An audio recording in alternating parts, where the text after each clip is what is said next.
Նոյեմբերի 8-ից Գարեգին II ամենայն հայոց կաթողիկոսը 6-օրյա այցով գտնվում էր Հնդկաստանում։ Հայրապետին ուղեկցում էին Վրթանեզ եպիսկոպոս Աբրահամյանը, Հայկազուն արքեպիսկոպոս Նաջարյանը, Գրիգոր Աբեղա Մինասյանը։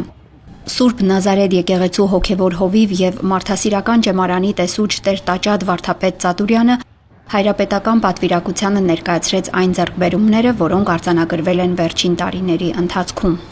Նորին սրբությունը հանդիպումներ ունեցավ Կալկաթայի Սուրբ Նազարեթ եկեղեցու հոգաբարձուների, հայոց մարդասիրական ջեմարանի տնօրինության եւ ուսուցչական կազմի հետ։ Քննարկվեցին ջեմարանի գործունեությանն առնչվող հարցեր։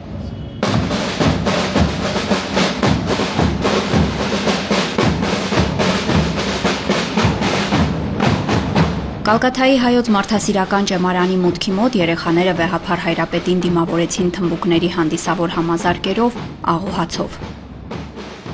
Ամենայն հայոց կաթողիկոսը ողջույնի խոսքում նշեց, որ իր համար մեծագույն ուրախություն է վերստին գտնվել հայոց մարդասիրական ջեմարանի ոգեշնչող եւ լուսավոր հարկի ներքո, տեսնել այն առաջընթացը, որ արձանագրվել է այստեղ։ Հայրապետն իր գնահատանքը հայտնեց Տաճադ վարդապետին եւ հոգաբարձուների խորհրդին ուսումնակրթական եւ շինությունների բարենորոգչական աշխատանքների առաջընթացի համար։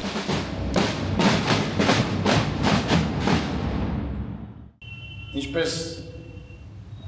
Դավիթյան նորակառույց շենքի հարկի ներքո, այնպես եւ հայոց մարդասիրական այս ջեմարանում մենք մեկ անգամ եւս հնարավորություն ունեցանք մտովի փոխադրվել պատմության խորքը եւ հաղորդ դառնալ մեր հայրերի իղձերին, երազներին, տեսիլքներին, հաղորդ դառնալ մեծանուն հայորդիների տեսիլքներին, այն անձանց, ովքեր եղել են հիմնադրիչները մարդասիրական ջեմարանի եւ Դավիթյան օրիորդաց վարժարանի։ Նրանք իրենց աշխատանքով մեծ հաջողություն են արձանագրել եւ ձեռք են բերել ունևորություն,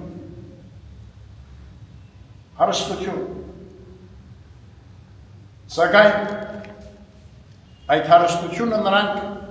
դիտարկել են նաեւ հնարավորություն ու միջոց ազգային կյանքի շինության համար,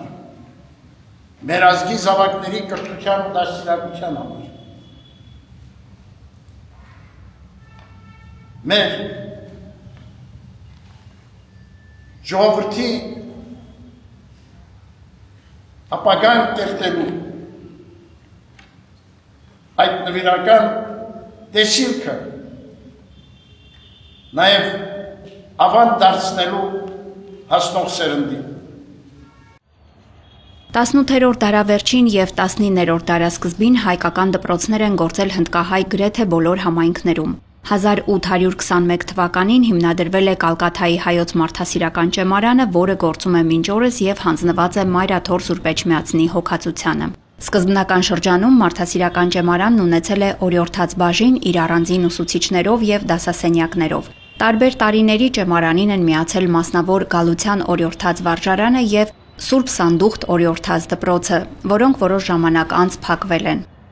1949 թվականին Դավիթյան օրիորդաց տարրական վարժարանը, պահպանելով ինքնուրույնությունը, միացել է ջեմարանին եւ Արևմտյան Բենգալիայի երկրորդական կրթության խորհրդի որոշմամբ հայոց մարդասիրական ջեմարանը ճանաչվել է որպես երկսեռ դպրոց։ 1958 թվականին մարդասիրական ջեմարանը ստացել է կրթական բարձր երկրորդական հաստատության կարգավիճակ։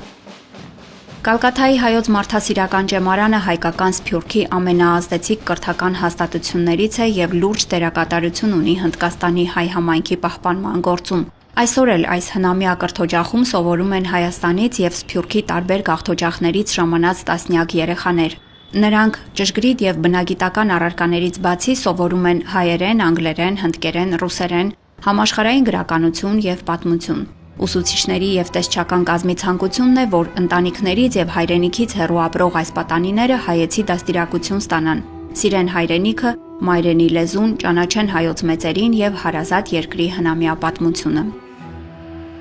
Գարիգին II ամենայն հայոց կաթողիկոսն այցի ընթացքում հանդիպեց մարդասիրական ճեմարանի ղեկավարության եւ սաների հետ։ Եղավ Դավիթյան օրիորդաց վարժարանի հիմնանորոգվող կեցության մասնաշենքում, որը մի քանի ամսից դռները կբացի մարդասիրական ճեմարանում ուսանող աղջիկների առաջ։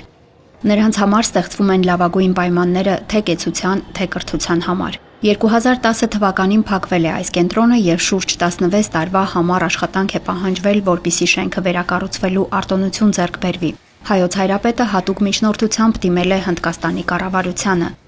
Այդ գործում մեծ ներդրում է ունեցել նաև Սուրբ Նազարեթ եկեղեցու հոգաբարձուների խորհուրդը, իդեմս Տիար Սունիլ Սոբթիի եւ Տիկին Սյուզան Ռուբենի։ Նրանք հետևողական կերպով ամեն ջանքի գործ են դրել շինության վերակառուցումը հնարավոր դարձնելու համար։ Կարծությամբ եմ հիշում, որ այս շենքի հիմնարկեքի արարողությունը միասնաբար կատարեցինք ձեզ հետ միասին։ Լիահույս եմ, որ նաև